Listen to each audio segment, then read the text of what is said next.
आज की ये कहानी एक सच्ची घटना पर आधारित है। नाम है मिरेकल्स फ्रॉम हेवन। अगर आप भी मिरेकल्स पर, चमत्कार होने पर यकीन रखते हैं तो ये वीडियो आपके लिए है। अब अक्सर हमारी जिंदगी में कुछ ऐसी चीजें हो जाती हैं जिनका कोई सोल्यूशन नहीं होता किसी के पास। जाहिर है वो चीज टेंशन वाली बन जाती है, मगर अचानक कुछ ऐसा होता है कि वो चीज खुद ब खुद ठीक हो जाती है, जिस पर यकीन करना मुश्किल हो जाता है, क्योंकि वो चीज किसी मिरेकल से कम नहीं होती। ये कहानी भी एना नाम की एक बच्ची के बारे में है, जिसे एक रेयर डिजीज हो जाती है, जिस वजह से एना के साथ साथ उसके पूरे परिवार की जिंदगी भी बदल जाती है। कई सारे एक्सपर्ट्स और डॉक्टर्स इस नतीजे पर पहुंचते हैं कि एना मर जाएगी, क्योंकि इस बीमारी का कोई इलाज नहीं है। लेकिन एक दिन कुछ ऐसा होता है कि सब चौंक जाती हैं, क्योंकि उनकी जिंदगी बदल गई। एना ठीक हो जाती है, जो चीज किसी मिरेकल से कम नहीं थी। अब ऐसा क्या हुआ था एना के साथ, चलिए देखते हैं कहानी में। कहानी की शुरुआत होती है 10 साल की एना को दिखाने से, जो अपने माता पिता और 2 बहनों के साथ रहती है। उसकी मॉम का नाम क्रिस्टी होता है। ये परिवार बहुत हंसी खुशी अपनी जिंदगी गुजार रहा था। एना के डैड जानवरों को पालने का काम करते हैं, बीमार होने पर उनकी अच्छी देखभाल भी करते हैं। ये फैमिली गॉड पर बहुत ज्यादा विश्वास करती थी, इसलिए अक्सर ये लोग चर्च जाते हैं। क्रिस्टी एना को सुलाने उसके रूम में आती है, लेकिन आधी रात को एना की तबीयत खराब हो जाती है। उसके पेट में दर्द होने लगी थी, साथ ही उसे बहुत ज्यादा वॉमिट्स होने लगती है। इस बात से उसके माता पिता काफी परेशान हो जाते हैं। अगली सुबह होते ही वो एना को हॉस्पिटल लेकर जाती है। साथ ही एना का पेट भी काफी सूज गया था। डॉक्टर एना का चेकअप करके बताता है कि इतना बड़ा मसला नहीं लग रहा, बस मामूली सी सोजन है जो अपने आप ही ठीक हो जाएगी। बस एना को स्पाइसी और इस तरह की चटपटी चीजों से दूर रखिएगा। इसलिए कुछ दिन एना को मामूली खाना ही दिया जाता है। मगर कुछ समय बाद एना की तबीयत फिर से खराब हो गई। उसे वॉमिट्स होने लगती है, पेट में भी बहुत ज्यादा दर्द होने लगा था, इसलिए तुरंत उसे हॉस्पिटल लेकर जाते हैं। डॉक्टर उसका चेकअप करके बताता है कि एना के पेट ने काम करना बंद कर दिया है। जो कुछ भी वो खाएगी वो वॉमिट के जरिए बाहर आ जाएगा, इसलिए हमें उसका ऑपरेशन करना होगा। अगर उसका ऑपरेशन ना किया गया तो वो मर भी सकती है। ये बात सुनकर उसके माता पिता काफी परेशान हो जाते हैं। वो कहते हैं ठीक है डॉक्टर, आप हमारी बेटी का ऑपरेशन कर दीजिए, क्योंकि और कोई रास्ता नहीं था। ऑपरेशन करने के बाद डॉक्टर उसके माता पिता को बताते हैं कि हमने उसके अंदर से बहुत सारे हिस्सों को काटा है और अब वो ठीक है, लेकिन अब आपको उसे सारा खाना ट्यूब के जरिए ही देना होगा। ये सुनकर क्रिस्टी पूरी तरह टूट जाती है, लेकिन फिर वो अपनी बेटी को घर ले आते हैं। काफी दिन तक ऐसे ट्यूब के जरिए उसे खाना देकर उसकी देखभाल की जाती है। एना क्रिस्टी से पूछती है क्या गॉड मुझसे प्यार करते हैं। क्रिस्टी कहती है हाँ बेटा करते हैं, और वो तुम्हारी बीमारी को जरूर ठीक कर देंगे। लेकिन एना के पेट की बीमारी अभी भी बिल्कुल ठीक नहीं हो रही थी। उसके पेट पर अभी भी सोजन थी, इसी वजह से वो दूसरे बच्चों के साथ खेलती भी नहीं थी, खुद को अकेला फील करने लगती है। अब तो उसकी ये हालत देखकर आसपास की औरतें भी क्रिस्टी को ताने देने लगती हैं, उसे भड़काती हैं कि अब भी अगर एना ठीक नहीं हो रही तो तुम्हें उम्मीद छोड़ देनी चाहिए, अब शायद ही वो ठीक होगी। ये सुनकर क्रिस्टी को बहुत बुरा लगता है। उसका गॉड पर से यकीन उठने लगा था, इसलिए वो चर्च जाना भी बंद कर देती है। साथ ही वो गॉड के बारे में भी उल्टी सीधी बातें बोलने लगती है। कहती है कि आप मेरी छोटी सी बच्ची को तकलीफ क्यों दे रहे हैं। अगर मुझसे या मेरे पति से कोई पाप हुआ है तो उसकी सजा हमें दीजिए, ना कि एना को। और अगर आप सच में हैं तो मेरी बेटी को ठीक करें। अब क्रिस्टी बॉस्टन के एक डॉक्टर को कॉल करती है, जिसका नाम डॉक्टर नुरको होता है, ताकि उसकी अपॉइंटमेंट बुक करवा सके, क्योंकि किसी ने बताया होता है कि एना की बीमारी केवल डॉक्टर नुरको ही ठीक कर सकती है। लेकिन काफी देर वेट करने के बाद भी एना का नंबर नहीं मिलता, जिस बात से क्रिस्टी काफी परेशान हो जाती है। वो फैसला करती है कि मैं खुद एना को लेकर बोस्टन जाऊंगी और वहाँ बगैर अपॉइंटमेंट के ही डॉक्टर नुरको से मिल लूंगी। इसलिए अगले ही दिन वो एना को लेकर बोस्टन पहुँच जाती है। वो उस हॉस्पिटल में जाती है। रिसेप्शन पर बैठी लेडी को कहती है कि प्लीज डॉक्टर नुरको को बुलाइए, मेरी बेटी और मैंने उनसे मिलना है, क्योंकि केवल डॉक्टर नुरको ही मेरी बेटी को ठीक कर सकते हैं। ये सुनकर वो लेडी कहती है मैडम, मुझे खुद इस हॉस्पिटल में आए 2 हफ्ते हुए हैं, ये मेरा काम भी नहीं है। आई नो आप परेशान हो, मैं आपकी मदद तो करना चाहती हूँ, लेकिन समझ नहीं आ रही कैसे करूँ। I am sorry for this.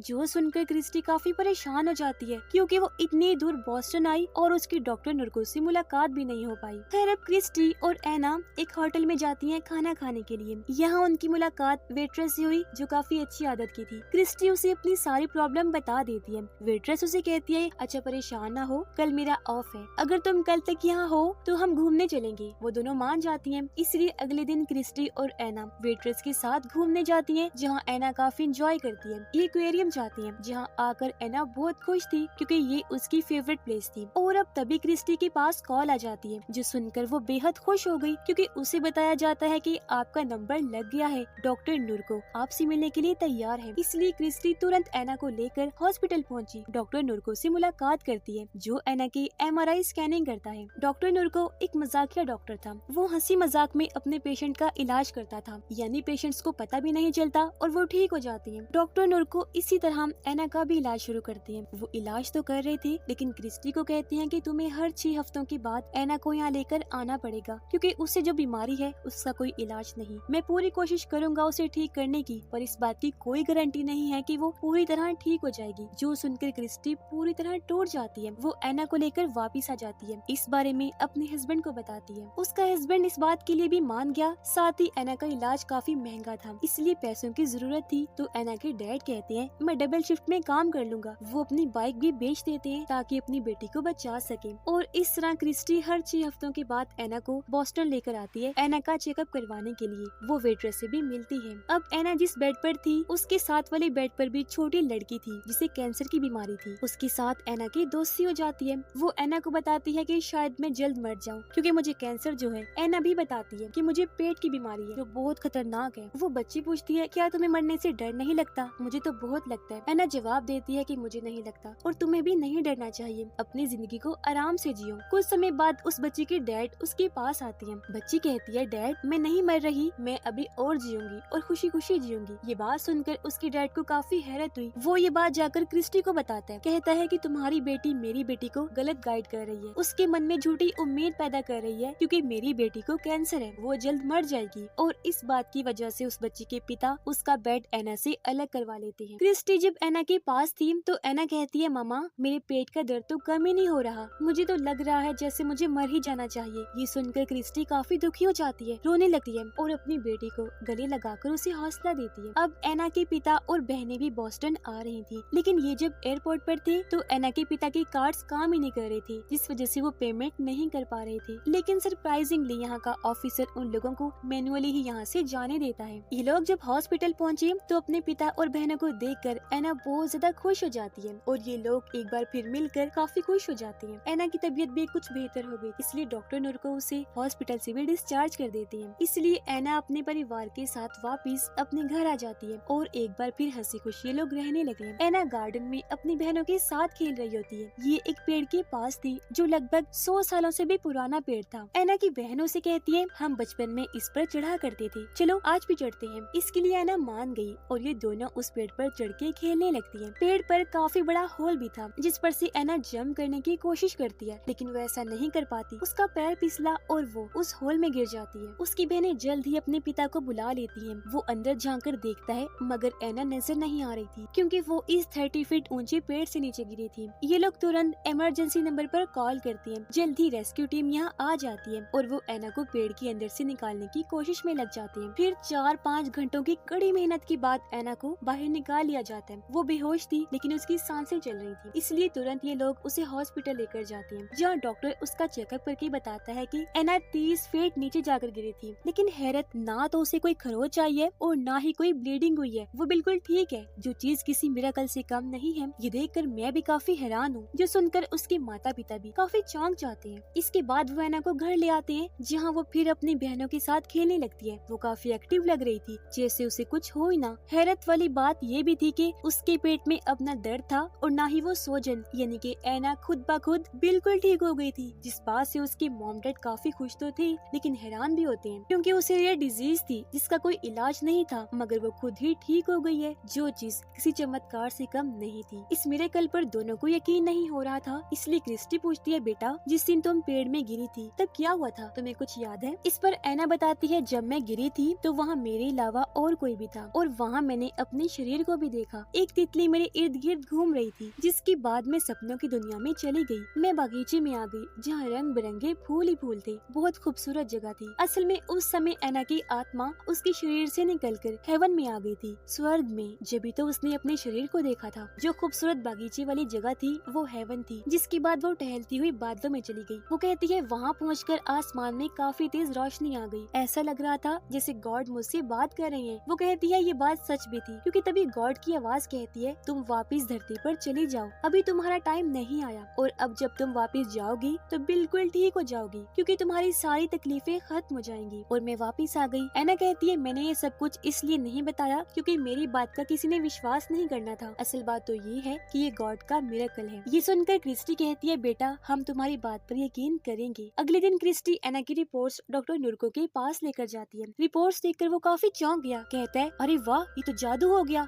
एना की इंटरनल डिजीज बिल्कुल ठीक हो गई है, जैसे उसे कभी कुछ हुआ ही ना हो। सच बताऊं तो ये चीज किसी मिरेकल से कम नहीं, और अब वो हर चीज कर सकती है जिसके लिए उसे रोका गया था। ये सुनकर सब लोग बहुत ज्यादा खुश हो जाते हैं। वेट्रेस भी एना के ठीक होने पर बहुत खुश थी, और अब ये परिवार एना को घर ले आता है। इनका गॉड पर यकीन और ज्यादा बढ़ जाता है। एक दिन क्रिस्टी चर्च जाती है, जहाँ बहुत सारे मीडिया वाले भी आए हुए थे, क्योंकि सब इस जादू के पीछे का राज जानना चाहते थे। वो सबको बताती है कि मेरी बेटी की ये रेयर डिजीज सिर्फ गॉड की मिरेकल की वजह से ठीक हुई, वरना हमने तो उम्मीद छोड़ दी थी। डॉक्टर्स ने भी कह दिया था कि वो मर जाएगी, लेकिन देखिए आज एना हमारे बीच है और वो भी बिल्कुल ठीक है। मेरा गॉड पर यकीन और पक्का हो गया है। अगर हम उस पर यकीन करते हैं ना, तो वो भी हमारी मदद जरूर करता है। ये सुनकर कुछ लोग तो बहुत ज्यादा हैरान होते हैं, लेकिन कुछ चिढ़ भी जाते हैं। वो कहते हैं कि ऐसा कैसे पॉसिबल हो सकता है, तुम ये झूठी कहानी बना रही हो। क्या पता एना को ऐसी कोई बीमारी हो ही ना, तुम ये मनगढ़ंत कहानी बना रही हो ताकि मीडिया पर तुम्हारे चर्चे हों। ये सुनकर एक आदमी उठ खड़ा हुआ, कहता है कि रुक जाओ, ये जो कुछ भी कह रही है सच कह रही है। ये आदमी दरअसल उसी बच्ची का बाप होता है जिसे कैंसर था। वो सबको बताता है कि मैं एना को जानता हूँ। बॉस्टन के जिस हॉस्पिटल में एना एडमिट थी, मेरी बेटी भी वहाँ थी। मेरी बेटी को कैंसर था, वो मर चुकी है, लेकिन मरने से पहले जब वो एना से मिली थी तो तभी से वो खुश रहने लगी थी। मुझे इस बात का गम तो है कि मेरी बेटी आज हमारे बीच नहीं, लेकिन उसने अपने आखिरी पल बहुत खुशी खुशी गुजारे। वो सुकून से मरी थी, जिस बात से मैं बहुत खुश हूँ। इस बात की वजह से मेरा भी गॉड पर भरोसा बहुत ज्यादा बन गया, और आप लोगों को भी गॉड पर यकीन रखना चाहिए, क्योंकि एना की ये बीमारी गॉड की मिरेकल की वजह से ठीक हुई है, जिस बात पर सबको यकीन आ जाता है, और गॉड के इस चमत्कार की खबर हर जगह फैल जाती है। अब इन लोगों के साथ कुछ और चमत्कार भी हुए, जैसे कि वेट्रेस का मिलना, क्योंकि उसकी वजह से एना को खुशी मिली थी। एयरपोर्ट पर ऑफिसर ने उन्हें मैनुअली भेज दिया था, और डॉक्टर नुरको का अचानक नंबर भी मिल जाना। खैर अब ये पूरी फैमिली एक साथ बैठकर गॉड का शुक्र अदा करते हैं। कहते हैं कि बेशक आपने हमें तकलीफ दी,